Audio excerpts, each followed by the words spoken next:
Miami Heat Nation, what is going on? So, in today's video, we got tons of Miami Heat news to talk about. And if you guys want to stay updated to all Miami Heat content, we upload every single day. Today's officially day 77 out of 365 days. And guys, guess what?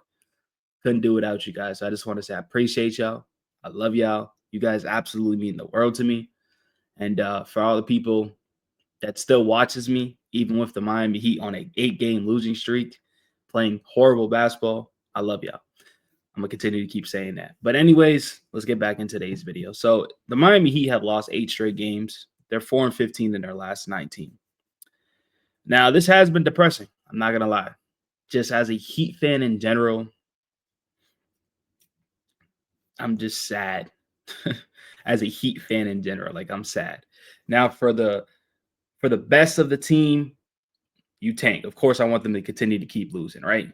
But there's two sides of it. Hopefully, you guys understand. As a Heat fan, you want to go out there and win every game. You don't like these other teams. You only care about your team. So when you lose to these bum teams, you're like frustrated. But you know what's best for the team. You know what I mean? It's like you're in a relationship, but you know you guys are not for each other. You know what I mean? Does that make sense? I think it makes sense. Yeah, let me know in the comment sections. And so for me personally, I think tanking makes perfect sense for this Miami Heat team. But it has been frustrating for sure. It's like when you turn the game on, it's like, is the season over?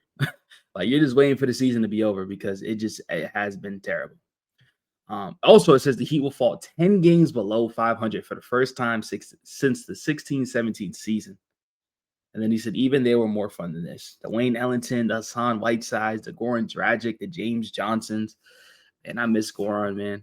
It sucks, man. Goran was actually our legit point guard that we had, because I feel like we haven't had a real point guard since him. Like Terry sucks, Kyle was okay, but Goran was that guy. Like we all miss Goran, man. So 10 games below is just, it's bad. So I've been like 7 to 8 seasons. But not only that, this could be some good news. Before I get to that, it says the Miami Heat, not good news, but it says the Miami Heat's 8-game losing streak is their longest since Eric Spoelstra took over as a head coach in 2008. So yeah, we're making history right now, but we're not making history in a good way, as you know what I mean? Like 16, 17 years, man, like it's depressing. And he also came out and says, there's no one that's, solved from this. I have not come up with enough answers from this team. I have to do a better job. Our group has to do a better job. He acknowledging that he has been horrible as a coach this year. I think everybody could agree that Spo been horrible. He hasn't done a great job, and I don't know what's going on. I thought he was like not the greatest the last 2 seasons, not just this year, the year before that. Even with Jimmy playing, I didn't think he played great. The rotations were awful. Like everything was just awful. So he definitely got to turn this around, man. I don't know if he can turn around this season because I think this season's tucked. Like I think everybody just wants the season over with. I think they just want to go on vacation. Like I don't think no one wants to be playing right now for the Miami Heat. I'm gonna be honest with you, it's gonna be hard. But the Heat are tied for 9th in the lottery standings, so 9th would have 20.3% chance at a top 4 pick. That's pretty high. That is pretty high. Think about this. I just thought about this as I'm making this video, right? So say if the Miami Heat get like a top 4 pick, say if that's the case, right? So you draft that guy. Now that guy has to be your franchise guy. If you get a guy at the top 4, that's your franchise guy, right? You sell high on Tyler. You sell high on him, right? Get 2 first-round picks and get players that can help your team win now, right? With those 2 first-round picks, flip it for a star player. Give them a young guy in Jovic or Jaime. For a superstar guy, you keep Bam. So now what you have is your young talent. You have a superstar player, and bam. We'll see what happens, right? And you still have Wiggins. Don't forget that. So you could trade that for the star player and part of the deal for like Kevin Durant, right? Let me know in the comment section what do you guys think about that. Does that make sense? Like I just came with that, like it's on my mind. Like I don't know if that makes sense or anything like that, but I'm telling you guys that I feel like that would be the best. Because I don't think I'm not paying Tyler $50 million per year. I'm just not doing it. He's having a great season, and I'm happy for him. I'm glad that he was an all-star, but he got to go in the sense of selling high.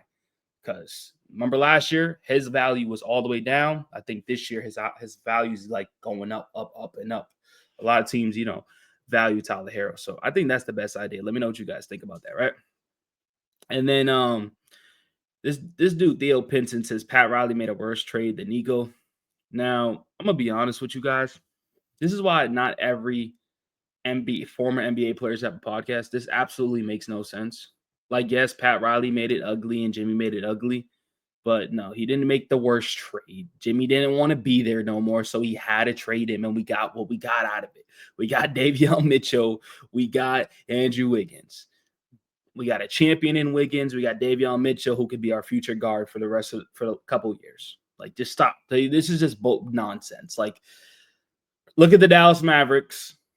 Now they're going to be in the play-in, but just look at the Dallas Mavericks right now, and then stop. Like, I think people just do this stuff for clicks because it makes no sense. But anyways, man, Tyler Herro, talking about Tyler Herro trading. I mean, his efficiency has been awful at the 3-point line. 0 for 3, 1 for 4, 3 for 8, 2 for 7, 1 for 5, 2 for 7. I mean, you know what I mean? Like, I've been saying his 3-point shooting is not the best. Now it's still around 36.7, which is decent. But yeah, man, I think he's just forcing a lot of shots. I'm gonna be honest with you. Like, he's attempting 9 threes a game. Yeah, he's attempted 9 threes a game, shooting 36%. So I wouldn't really necessarily say that's the greatest, but let me know what you guys think about that. But what I do want to get into, lastly, before I end this video, I do want to talk about Andrew Wiggins real quick, right?